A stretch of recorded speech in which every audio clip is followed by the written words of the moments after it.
Namo Fundamental Teacher Shakyamuni Buddha. Namo Fundamental Teacher Shakyamuni Buddha. Namo Fundamental Teacher Shakyamuni Buddha. The Dharma, infinitely profound and subtle, is rarely encountered even in a million kalpas. Now we're able to hear, study, and follow it. May we fully realize the Tathagata's true meaning.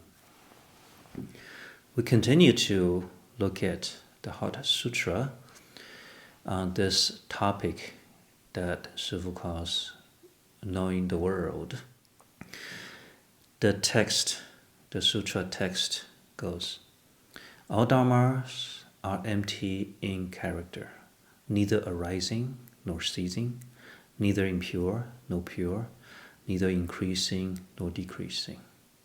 So, these three lines, neither arising nor ceasing, refers to all dharmas or all phenomena. So many lines in the Heart Sutra can seem to go counter to our common sense. At first reading, doesn't seem to make sense.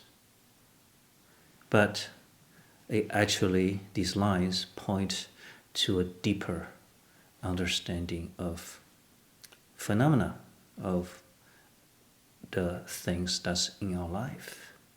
So let us learn why all phenomena are neither arising nor ceasing, neither impure nor pure, and neither increasing nor decreasing. So the best way is to start with some examples. And Shifu often used the example of an apple. Everybody knows what an apple is. Okay, you have eaten an apple, you probably like apples a lot. So it is obvious how an apple is made and how it perishes. Yeah, everybody knows that apple grows on apple trees. So before there was no apple. And then when it's apple season, then a small bud forms after the flowering, and then gradually turns into a green apple, and then eventually turns into a red apple when you get enough sunshine. Yeah, so an apple has come into existence. And then, let's say you pick it off the tree, or you buy the apple from the market, and then you eat the apple. And soon, the apple is gone. So the apple has perished. Or if you put it outside, or maybe it fell off the ground and nobody picks the apple, and then after a while, a few days, a couple of weeks, maybe, the apple becomes rotten. Yeah, it decays.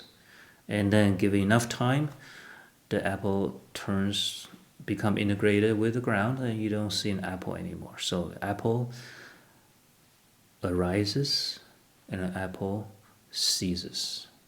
That is common sense. That's what we know. So a phenomena like an apple comes and goes.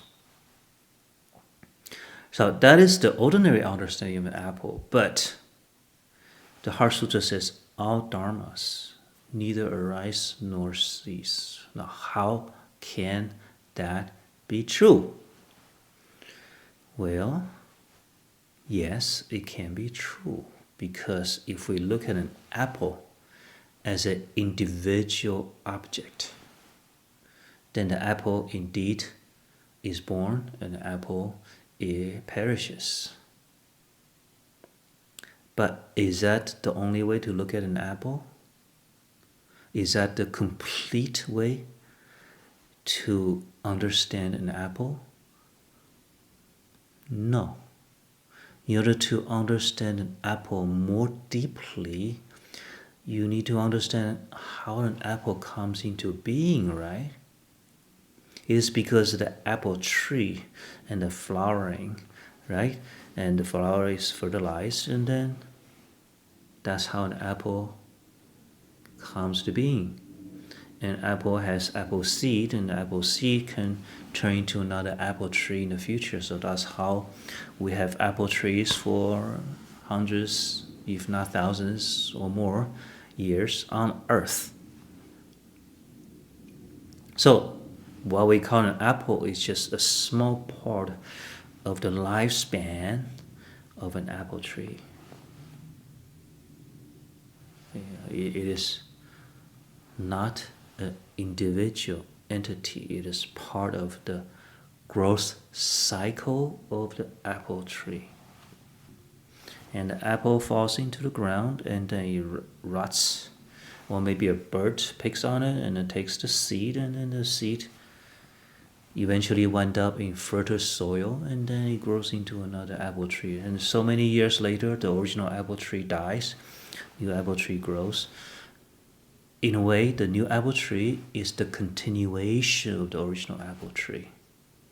And the new apples that's grown is a continuation of the old apple that fell to the ground. So, do you see? If we expand our vision and look at the whole apple, if we look at the whole apple, we have to include the flower and the tree. Yeah, is that enough? Tree, apple, new tree.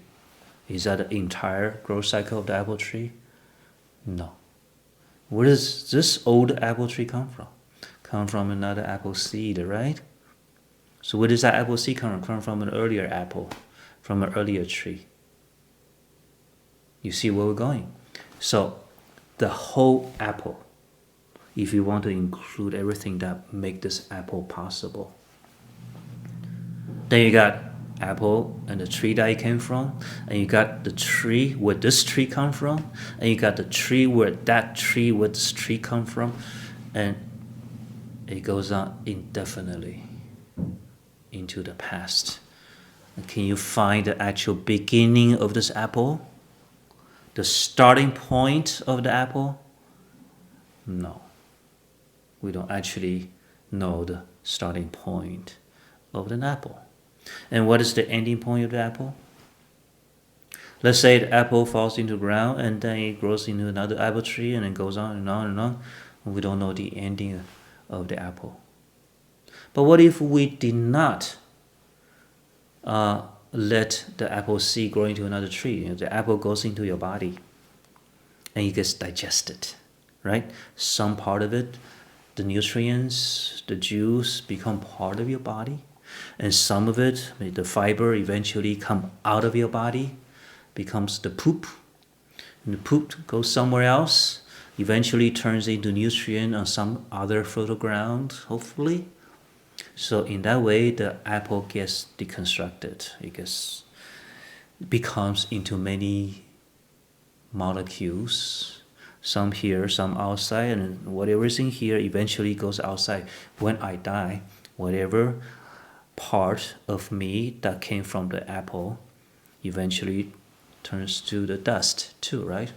So ashes to ashes, dust to dust, and then the apple molecules continue indefinitely. Do you see how an apple can both arise and cease, and at the same time neither arising nor ceasing? Do you see how both statements are true at the same time? For our practical purposes, when I buy an apple, I want to eat it. I make apple juice, apple cider. For practical purposes, an apple is grown and then it perishes when I'm done with it. But that is one angle from a human eating an apple perspective. But there's the perspective of the whole life cycle of the apple, and then there's no beginning and there's no end. Now there's no contradiction, is there? It's just where do you Which angle do you look at it? So, neither arising nor ceasing makes sense. What about the next statement? Neither impure nor pure. Now, is apple pure or impure?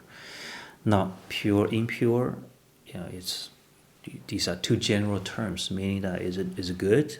Is it good for you? Is it not good for you? Or is it something desirable or something not desirable? Something that helps you or something that doesn't help you? Yeah, so pure or impure. Is the apple good?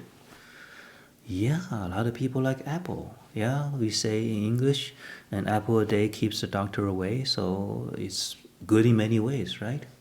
So therefore, we eat apple, big business. But also, some people want it easier. Oh, why don't I just buy apple juice? 100% apple juice. That's good, right? If an apple is good, the apple juice is even better, right? All right, so it's pure, it's good.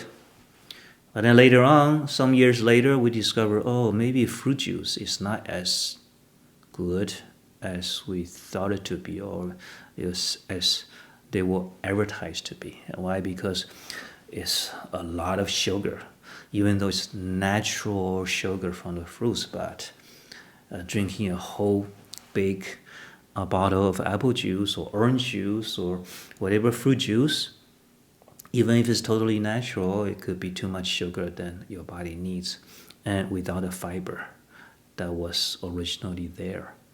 Okay, so some people are saying, oh, fruit juice are actually not pure, not good for you. And there may be some people whose physical condition is such that eating the apple may not be good for that person at that point. Yeah? Okay, so is apple pure or impure? Well, in some cases, it is good. In some other cases, it is not. So we see that there's no contradiction, right? It's just conditional. Whether something is good for you or bad for you, there's no absolute. The purity or impurity of an apple, the goodness or badness of an apple, is not an intrinsic property of the apple. That means the apple doesn't have any of that intrinsic quality or characteristics. It depends on who you talk to. And when you talk to a human being, many people like apple. When you talk to some other form of animal, maybe they don't care about apple. Maybe even apple is poisonous to that animal. So another example would be a human excrement, right? We poop. Now, obviously, you don't want to eat the poop. There's a lot of bacteria, a lot of bad bacteria. You don't want it. It's impure. Smells bad. Keep us away. But then there are some animals that love that poop, right? Mosquitoes, flies, put their young baby in there, their eggs in there, because it's good for them. That's where they grow, propagate. You want to put your baby into a pure environment. You don't want to put your baby in an impure environment. So that's what the flies do too. Obviously, these excrement are pure for those animals. So again, is poop pure or impure? Well, it's relative. It depends on who you talk to. That's what I mean, relative. And that means there's no intrinsic, internal, fixed characteristics about the apple or about something else. It all depends on who you talk to, what angle you're looking at. So an apple is neither pure nor impure. Now, increasing or decreasing, does the apple grow? Of course it grows. Does it rot? Of course it rots. When it grows, it gets bigger, but then it gets to a certain size and then it doesn't grow anymore, and then at that point it begins to rot. And then it decreases, and eventually you don't see the apple anymore. So apple increases and decreases. Yes, of course. But in what way does the apple neither increase nor decrease? Well, think about it. When an apple, a small apple, is growing,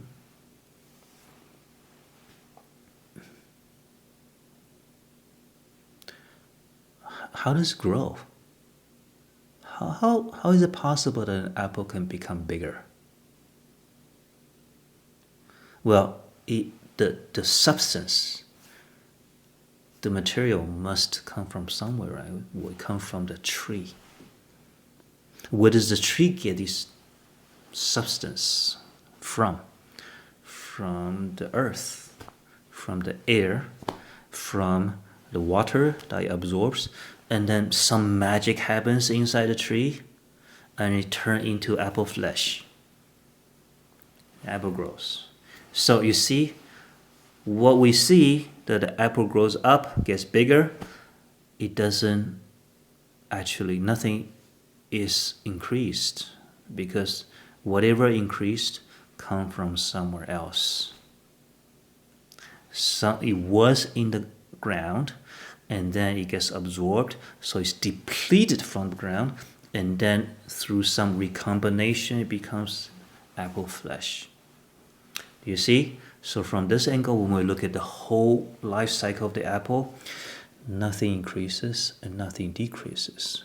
When the apple rots, where does the thing go? It doesn't just disappear. The things again decompose. Decomposition means that the molecules inside the apple gets scattered into other forms, other combinations. It becomes some other worms or bacteria's food, but it doesn't disappear, does it? So an apple grows and an apple perishes. An apple is good for us, sometimes not good for us or not good for something else.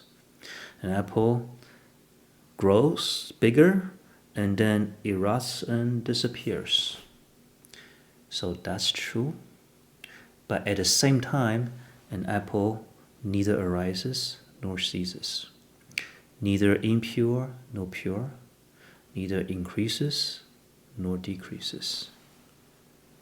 Now, when you understand not just the first part, where it comes and goes, but you also understand the second part, where it doesn't come and doesn't go, doesn't increase and doesn't decrease. When you understand both of these parts, don't you understand the apple better?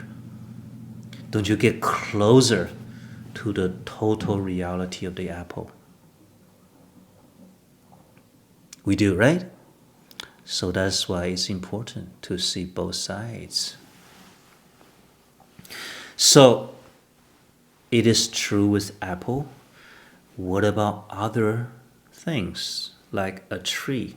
So here's an exercise for you. Think about how the tree both arises and ceases, and neither arise nor cease. How a tree is both good for in certain situations and not good in certain situations, and also neither impure nor pure. Think about a tree, how it both increases in size and decreases in size, and neither increase nor decrease. Do you see that? Similar reasoning. And that way we understand a tree better, because we begin to understand the tree in its entire life cycle, and as well as its interdependent relationship with the rest of the world. So that's an exercise for you. What about a house? How is it a house both arise and cease and neither arise nor cease? How about a car? How about a diamond? How about any object? Do that practice yourself. Go through the reasoning yourself enough times so that you can see these both sides of the reality of a phenomena, just like that. And we'll open our vision and understand our world better. Okay, now let us look at another example. Not a physical object, but something more related to how we think. For example, power and status. Yeah, so as we live in life, some people want to gain certain power, certain control over others. Yeah, how a person gains power over others. Let's look at that dharma, that phenomena. Can you see how our power comes into being and you lose that power? Think about yourself or somebody you know, how that person or yourself gained a certain power and then lost a certain power. If you had children that has grown up, then you know when you have a baby, you have a lot of power over that baby. Yeah? That you didn't have before. And as the baby grew up into adult, you gradually lose that power. Or maybe you are a high-level official or high-level employee in a company, a manager. So you have power. Through efforts, you have gained some power that you didn't have before. And then sometime later, you lose that power. Yeah? Power definitely comes and goes. We know that. Now, how is it that the power neither arises nor ceases? That's a little bit challenging, isn't it? How can we say that whatever power I gain, let's be more specific. Let's say you are a new parent. You got a baby, so you immediately have power over that baby. Now, how can we say that this power neither arises nor ceases? Let us look at the nature of the power that we have with your own baby. Is that real power?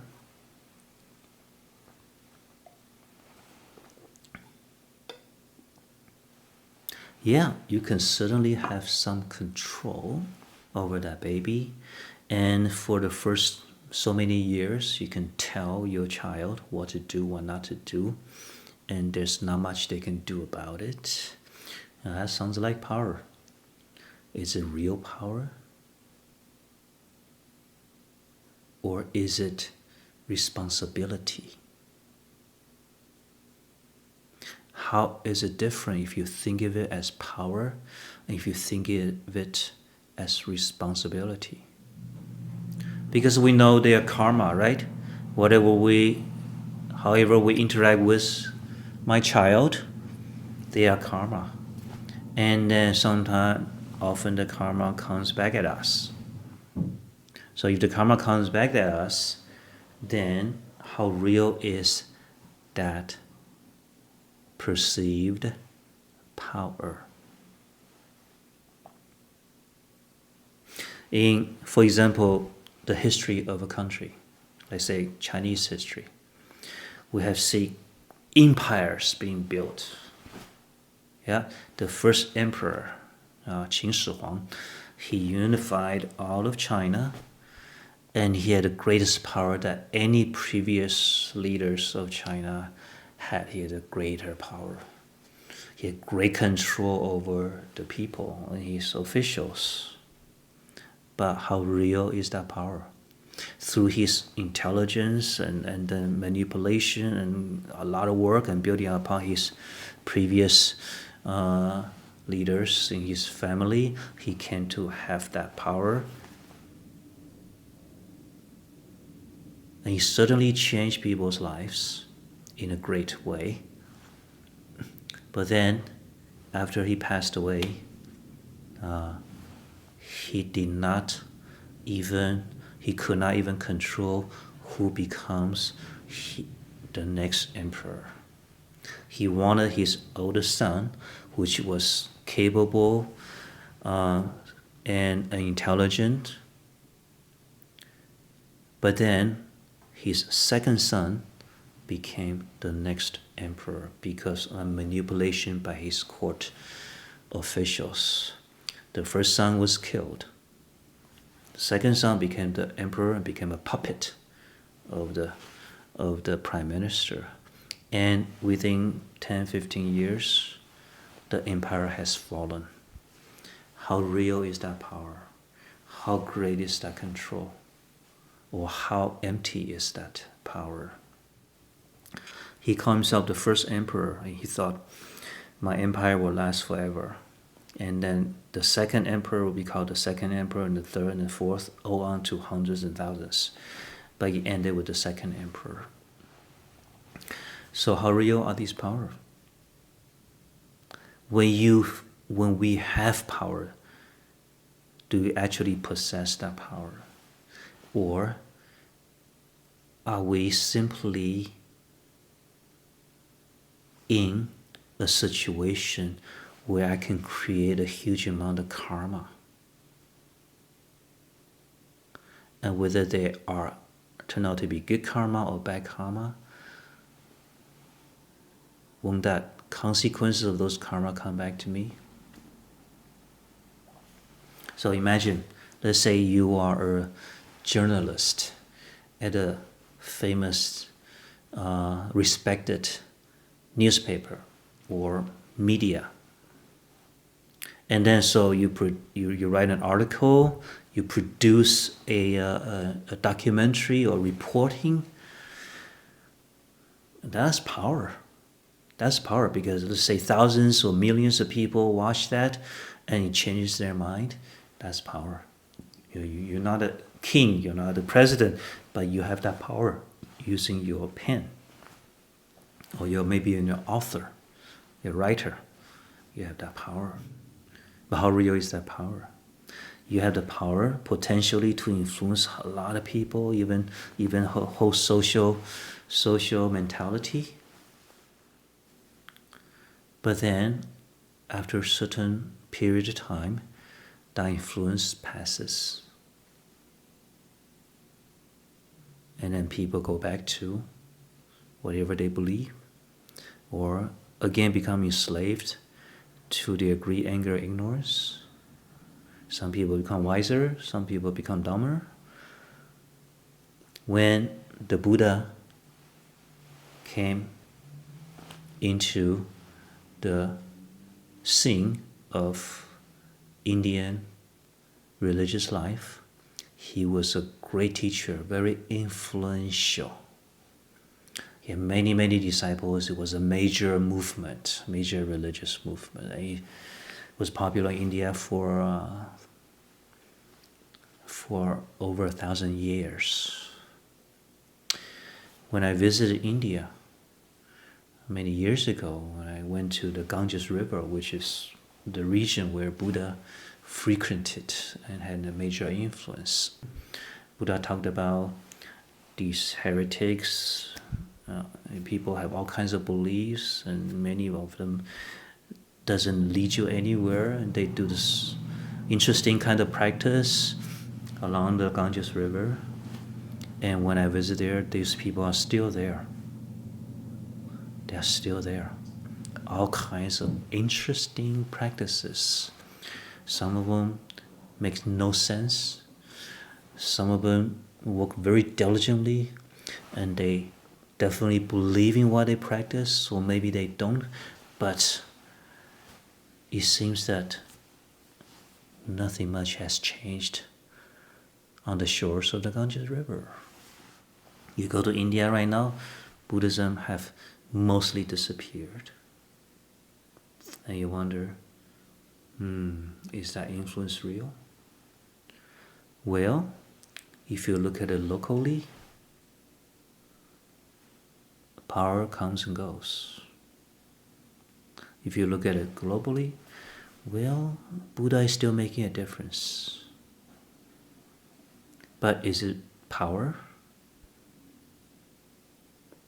So, the Diamond Sutra says,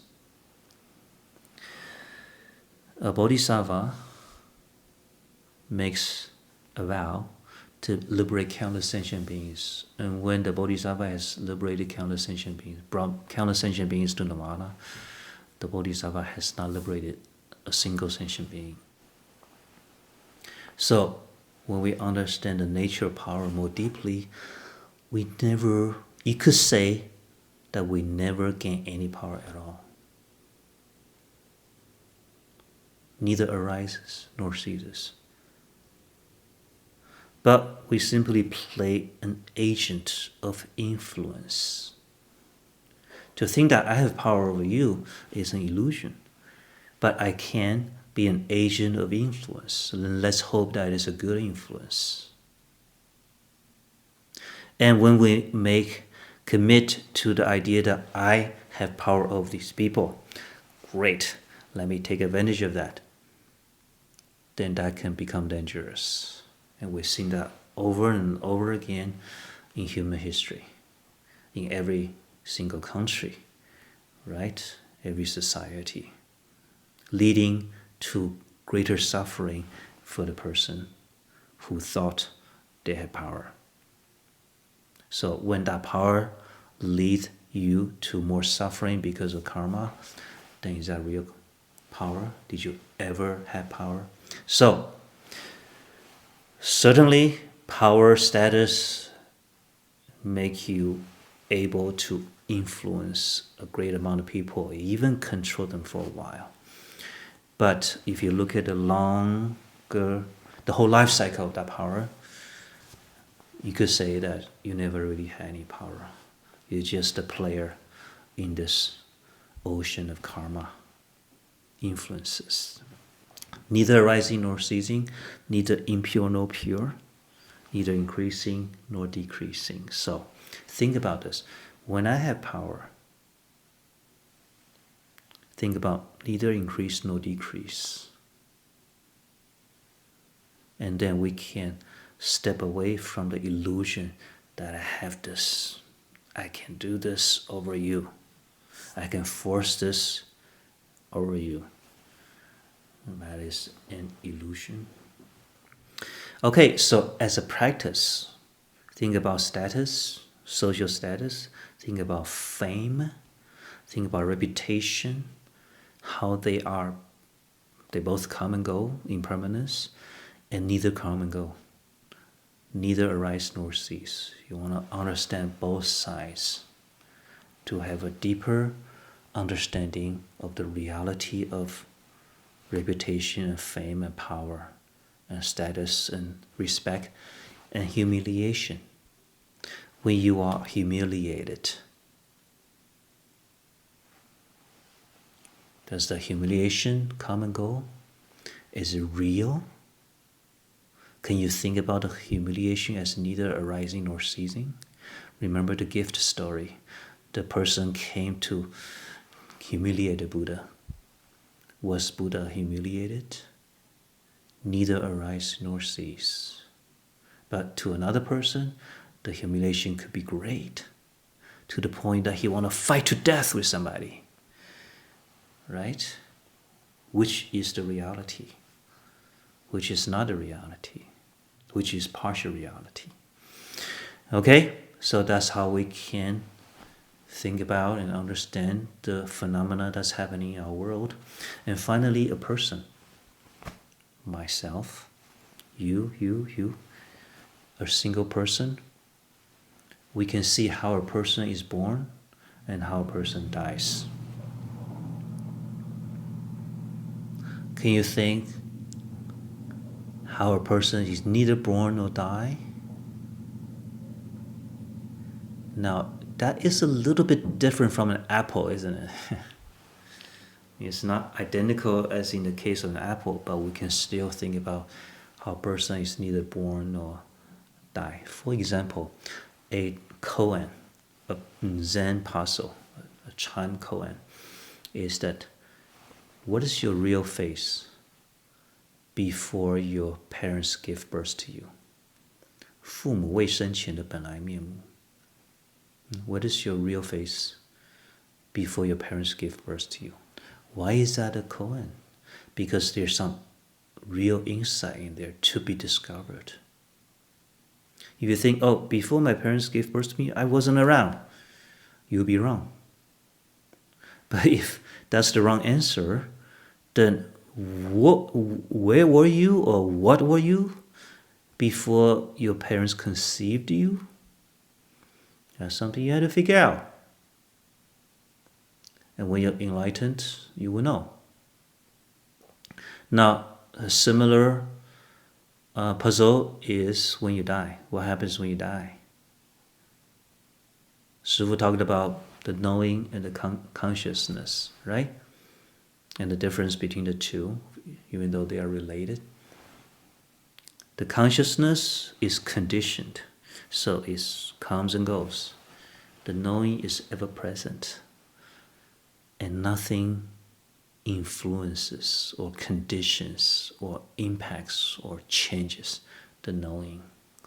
So every moment there's knowing there. Here, right now, you know. And when you die, what we're saying is when the physical body is not able to support its own functioning, yeah? What do you think to the knowing? What do you think happens to the consciousness? The consciousness will definitely go through a drastic change. That's why you think you have gone to a different world. And that's why you think, oh, maybe you were reborn. The consciousness goes through a drastic change. But what about the knowing? It just is. It just ever is. Suchness. So,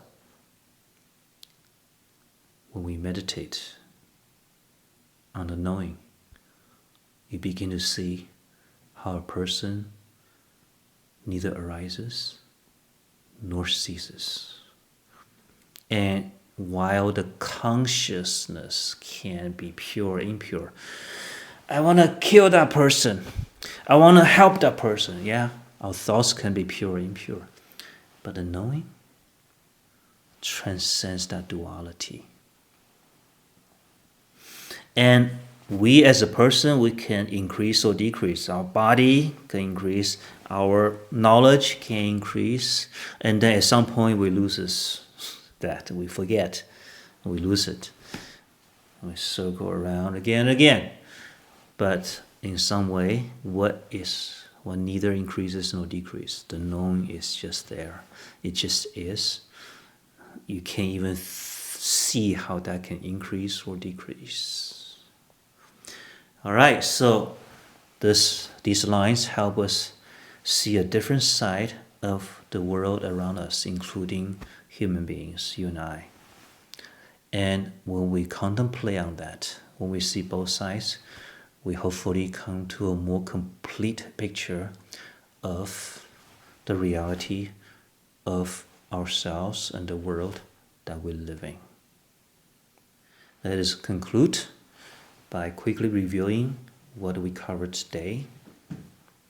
All dhammas are empty in character, neither arising nor ceasing, neither impure nor pure, neither increasing nor decreasing.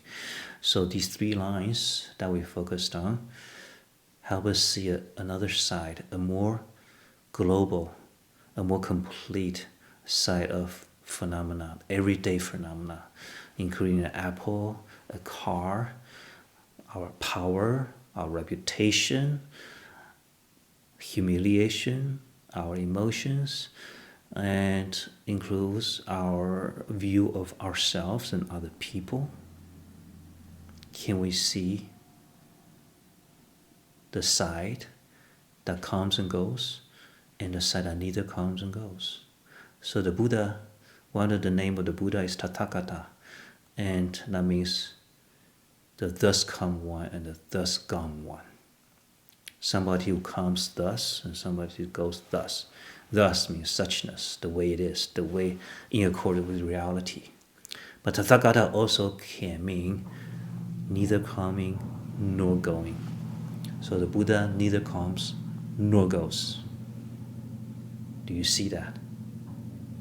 A little bit better now. Okay, let us make a dedication. May the merits of our deeds reach every part of the world. Sentient beings, large and small, all attain enlightenment.